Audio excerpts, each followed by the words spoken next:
Sir வணக்கம் sir. Hello வணக்கம். Sir இப்ப பகல்காம்ல தாக்குதல் நடந்தது. நிறைய உயிர்கள் போயிருக்கு.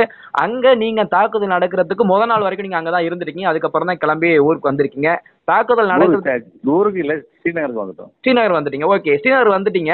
அந்த தாக்குதல் நடக்கிறதுக்கு முதல் நாள் வரைக்கும் அங்க எப்படி சார் நிலவரம் அங்க எப்படி சார் இருந்தது பகல்காம்ல நீங்க இருந்த வரைக்கும்? அங்கே நல்லா இருந்தது, செக்யூரிட்டிலாம் இன்னும் டைட்டாக நல்லா தான் இருந்தது. ஆ அங்கே சாதாரணமாக எல்லா மக்கள் எங்கள் டூரிஸ்ட் நல்லா என்ஜாய் பண்ணிட்டு இருந்தாங்க.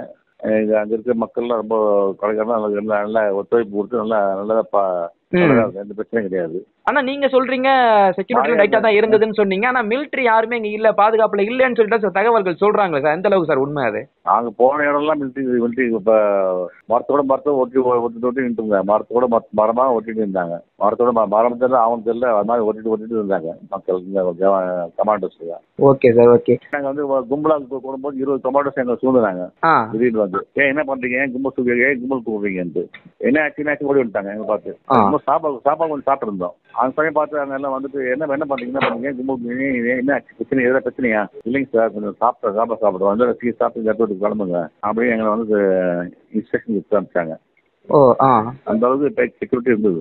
Okay okay. இல்ல இவ்வளவு செக்யூரிட்டி டைட்டா இருந்ததுன்னு சொல்றீங்க. ஆனா அந்த இடத்துல ஒரு தாக்குதல் நடந்திருக்கு. அது நீங்க வந்ததுக்கு அப்புறம் அப்படி செய்தி சாதாரணமா அவங்க ட்ரெஸ் போட்டு வந்திருக்காங்க பொழுது. ஆ நம்ம ஆர்மி ட்ரெஸ் போட்டு வந்திருக்காங்க. ஆ அதனால கன்ஃபியூஷன் வந்திருக்கலாம். ஓகே. இல்ல நீங்க ஸ்ரீநகர் வந்ததுக்கு அப்புறம் உங்களுக்கு என்னென்ன இன்ஸ்ட்ரக்ஷன் கொடுத்தாங்க? அந்த சம்பவத்தால எங்களுக்கு எல்லாம் வண்டியெல்லாம் ரொம்ப டைட் செக்யூரிட்டி ஆயிடுச்சு. அங்கிருந்து நாங்கள் ஜம்மு வரதுக்கு ரொம்ப கஷ்டப்பட்டோம். ஆ அதுக்கு முன்னாடி ஒரு லேண்ட் ஸ்லைட் ஆயிடுச்சு 19ஆம் தேதி. ஆ ராமன் இடத்துல லேண்ட் 10 கிலோமீட்டருக்கு ரோட் கட் ஆகிடுச்சு. நாங்கள் வந்து வண்டி திரும்பி டெல்லி போக முடியாத அளவுக்கு ஆயிடுச்சு. ஆ அதனால திரும்பி நாங்கள் இந்த ஜம்மு வரதுக்கு ரொம்ப கஷ்டப்பட்டோம். ஜம்முலேருந்து ஒரு 7 வண்டியை பிடிச்சி, சின்ன இனோவா டாக்ஸி பிடிச்சி ரொம்ப ரொம்ப கஷ்டம். மொபைல் ரோடு இருந்தது.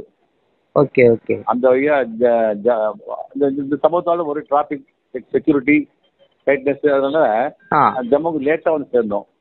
Okay okay. 10:30 மணிக்கு நைட்டு. எனக்கு 9 மணி வண்டி தவறிட்டோம். Okay sir. சார் அங்க நீங்க பகல்காம்ல இருந்த வரைக்கும் அங்க எந்த மாதிரி, அதாவது தீவிரவாதிகள் வந்திருக்காங்க அப்படின்னா எப்படி வர்றதுக்கான வாய்ப்புகள் அங்க இருக்கா? மலைப்பகுதிகள் நீங்க பார்த்துருப்பீங்க, பார்த்து ரசித்த இடங்கள்ல வாய்ப்பு இருக்குதா அந்த மாதிரி தீவிரவாதிகள் வெளியே பாகிஸ்தான்ல நீங்க உள்ள வர்றதுக்கு? இல்ல, அது மாதிரிலாம் ஒண்ணு சாதாரண எப்படி சம்பவம் அந்த சம்பவம் அப்படி நடக்கூடாதுன்னு நாங்கள் ஆண்டோட வேண்டிக்கிறோம். இல்ல நீங்க வந்ததுக்கு அப்புறம் இப்படி அதிர்ச்சிகரமான ஒரு செய்தி உங்க காதுல விழுந்த உடனே என்ன தோணுச்சு உங்களுக்கு? முன்னாடி போயிட்டு வந்துட்டோம், அதனால எனக்கு எஸ்கேப் ஆயிட்டோம். இருந்தாலும் இது மாதிரி செயல் கண்டிக்கத்தக்கது, கொடூரமானது என்று நாங்களாம் பேசிட்டு இருந்தோம். எங்களுடைய ரிலேஷன் தான் ஃபோன் வருது நிறைய இடத்துல இருந்து. நாங்கள் சேஃப்டியாக இருக்க சொன்னா அவங்க நிம்மதியாக இருந்தாங்க.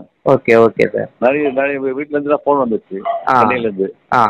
ரொம்ப பயந்துட்டாங்க எல்லாம். Okay sir. அங்கிருந்து கஷ்டப்பட்டு தான் ஜம்மு வந்து சேர்ந்தோம். 10:30 மணி வந்தாலும் 9:50 வந்து ட்ரெயின் ஜம்மு டு டெல்லி வண்டி தவற விட்டோம். ஜம்மு ஸ்ட்ரைக் பண்ணுறதால 12 மணிக்கு உள்ள ஒரு வண்டியை பிடிச்சி டெல்லி வந்து சேர்ந்தோம். Okay sir. தகவல்கள் தந்தமைக்கு ரொம்ப நன்றி சார்.